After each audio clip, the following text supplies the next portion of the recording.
Antes que nada, comenzaremos introduciéndonos al caso Iguala, específicamente a la detención equivocada de Eric Uriel Sandoval Rodríguez.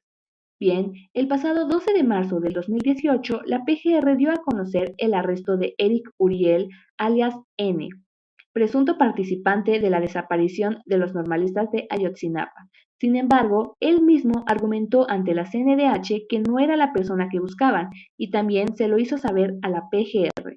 La CNDH, después de la práctica de sus diligencias, determinó que se detuvo a la persona equivocada y posterior a esto a la CNDH se le hicieron llegar otros datos del presunto partícipe de los hechos, de los cuales descartaban por completo a Eric como cómplice de estos mismos. Al final, la CNDH celebró la liberación del profesor Sandoval Rodríguez, quien se encontraba en el Centro Federal de Readaptación en Durango. Mediante un comunicado, el organismo defensor indicó que el arresto de Sandoval Rodríguez, concretado por la PGR, era equivocada y por tanto había sido privado injustamente de su libertad. A continuación, explicaremos las atribuciones, elementos, funciones del Estado que se presentan en este caso en específico. Los elementos del Estado implicados en el caso de Eric Uriel Sandoval Rodríguez son el territorio. Recordemos que el territorio es toda aquella extensión de superficie perteneciente a un Estado. En este caso, los sucesos toman lugar en la comunidad de Ayotzinapa, una localidad del municipio de Tixla, en Guerrero. Asimismo, también participa la población. La población es el conjunto de personas que habitan en un territorio determinado del Estado. Los implicados dentro del caso son principalmente los 43 desaparecidos y el presunto culpable, Eric Uriel Sandoval. Y a su vez también participan familiares, abogados y los funcionarios públicos pertinentes. Y por último, tenemos al gobierno. El gobierno se refiere al conjunto de órganos del Estado, los cuales fungen para mantener el orden social. Los implicados dentro del caso son el gobierno a cargo en ese momento y la PGR, quien se encargó de la detención del presunto culpable.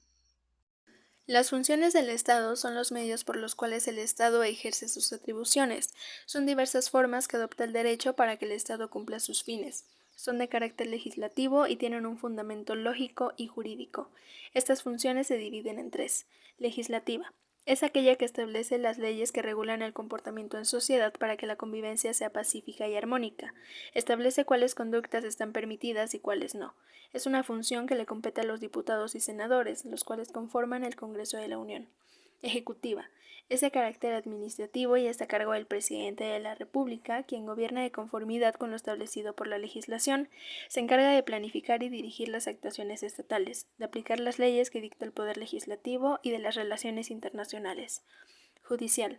Es la encargada de vigilar el cumplimiento de lo establecido en la Constitución, tiene la tarea de administrar justicia en el territorio y de resolver por medio de diversas instituciones los problemas que surjan entre los ciudadanos, además de vigilar la convivencia que hay entre ellos y el Estado. Al cargo de esta función se encuentra la Suprema Corte de Justicia de la Nación.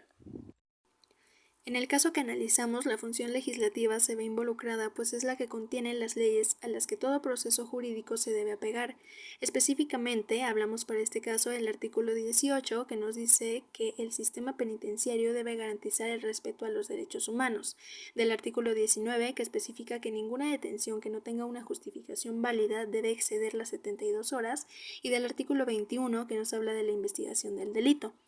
La judicial aplica para el caso, pues esta entra en vigor cuando una o varias leyes son violadas y se encarga de dar resoluciones. Como en cualquier proceso penal, se requiere de la intervención de un juez, los cuales pertenecen al Poder Judicial. En este caso, la PGR fue la inicial responsable de la investigación y del arresto. Al ser una grave equivocación, intervino la CNDH, pues el acusado, en todo su derecho, presentó una queja. Atribuciones del Estado. En el caso Iguala, la atribución que tuvo función fue la atribución de mando, que se encargó de investigar y recopilar información para encontrar al perpetrador, por medio del Poder Ejecutivo Federal de la PGR, que se encargó de identificar al presunto culpable. A pesar de que la PGR identificó al presunto culpable de manera errónea, las atribuciones del Estado sí estuvieron presentes, aunque fuera de manera incorrecta. Fuentes de derecho que protejan o legitimen los derechos del detenido. Constitución, ley, jurisprudencia. Constitución. Artículos 14, 16, 17, 18, 19, 20, 21, 22 y 23, que son las garantías de seguridad jurídica, defensa y justicia. Ley. Ley de la Comisión Nacional de los Derechos Humanos. Ley de amparo reglamentaria de los artículos 103 y 107 de la Constitución Política de los Estados Unidos Mexicanos. Jurisprudencia.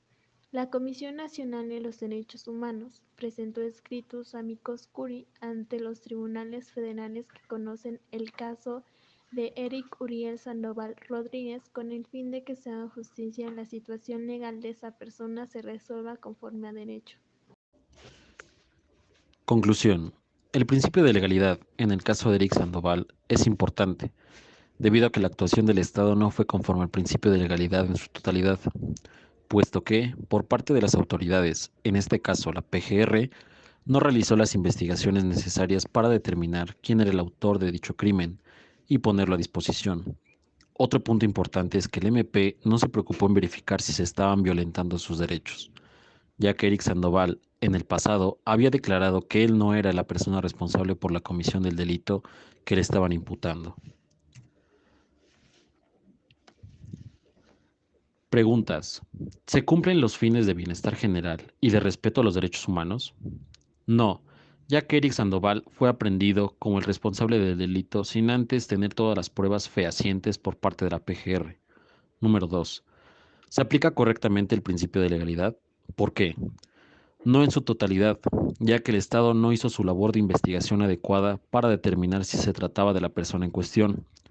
En segundo lugar, el nombre o alias de Eric Sandoval no fue mencionado en las declaraciones mostradas. Por ende, el MP no tuvo por qué solicitar la aprehensión de Eric Sandoval.